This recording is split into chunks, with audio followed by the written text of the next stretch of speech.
Clauses. A clause is a group of words that has both a subject and a predicate or verb. A clause can be distinguished from a phrase, which does not contain a subject and a verb.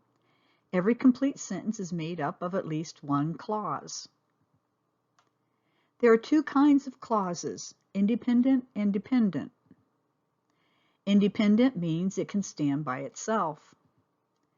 Dependent means it needs something else. It depends on something else. An independent clause contains a subject and a verb, states a complete thought, and can stand alone as a sentence. An independent clause can also be called a main clause. The frantic student chased after the bus. We have the subject, student, and the verb chased. That's a main clause. A dependent clause also contains a subject and a verb, but it is not a complete thought. It cannot stand alone.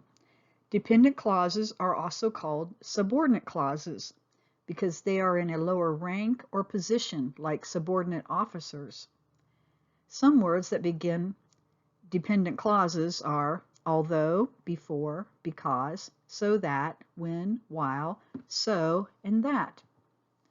Because she overslept. We have a subject and a verb, but it's a dependent clause. It can't stand by itself. A dependent clause can be joined to an independent clause to form a complete thought. The frantic student chased after the bus because she overslept. Sometimes a dependent clause can be in the middle of an independent clause. The girl who is always late soon gave up and called her mom. Who is always late has a subject who and the verb is.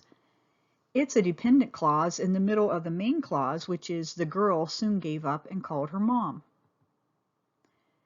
Do not confuse a subordinate clause with a verbal phrase. Verbal phrases do not have a subject and a verb.